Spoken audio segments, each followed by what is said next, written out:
சிறந்த பாடத்தை சரியான நேரத்தில் கற்பிக்க தவறாத ஒரே ஆசான் யாருன்னா காலம்.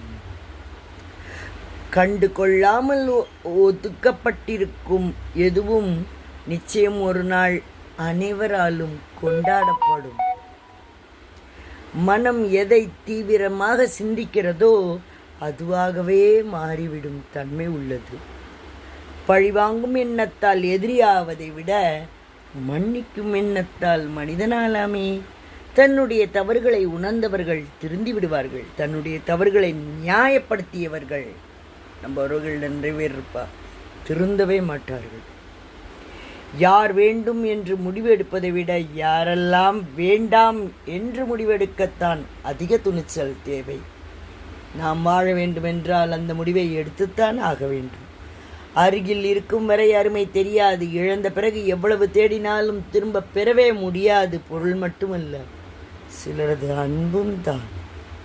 பர்டிகுலர்லி ஹஸ்பண்டோட அன்பும் ஒய்ஃபோட அன்பும் ஒருத்தருக்கு ஒருத்தர் தேர்ட் பார்ட்டிஸ் இன்வால்மெண்ட்டால் தெரியலன்னா நிச்சயமாக லைஃப்பில் பேக்கில் ஃபீல் பண்ணுவாங்க.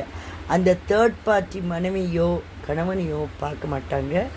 ஸோ ஒருத்தருக்கொத்தர் அன்பாக இருக்கும் பொழுது கணவன் மனைவிக்கு இடையில் மூணாவது மனிதர்கள், அது தங்கையானாலும் அம்மாவானாலும் யாராயிருந்தாலும் உள்ளே வர அனுமதிக்காதீர்கள். அவரவர் கற்பனைக்கேற்ப மற்றவர்களின் குணங்கள் தீர்மானிக்கப்படுகிறது.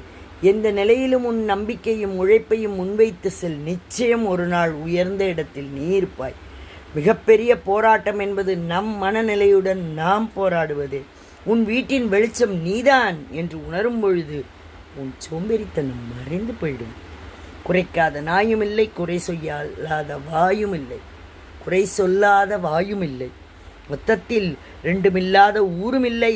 அதனால் நம்ம வேலையை பார்த்துட்டு நம்ம போயிட்டே இருக்கணும்.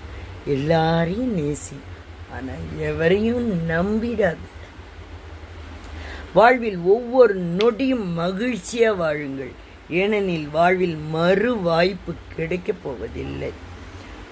பிறந்ததற்கு அடுத்த நிமிடமே மரணத்திற்கான நேரமும் தொடங்கிவிட்டது. அதை உணராமல் தான் அவன் இந்த ஆட்டம் போட்டுருக்கான். வாழ்வில் கடினமான சூழ்நிலையில் தன்னம்பிக்கையை தவிர வேறு எந்த கைகளும் நம்மை தாங்கி பிடிக்காது. இந்த உலகத்தில் நல்லவன் கெட்டவன் என்று யாரும் இல்லை. மற்றவனுக்கு பிடிச்சவன் மாதிரி நடந்தா நம்ம நல்லவன், தனக்கு பிடிச்ச மாதிரி நடந்தா கெட்டவன். என் வாழ்க்கையில் நான் புரிந்து கொண்ட ஒரே விஷயம், கடை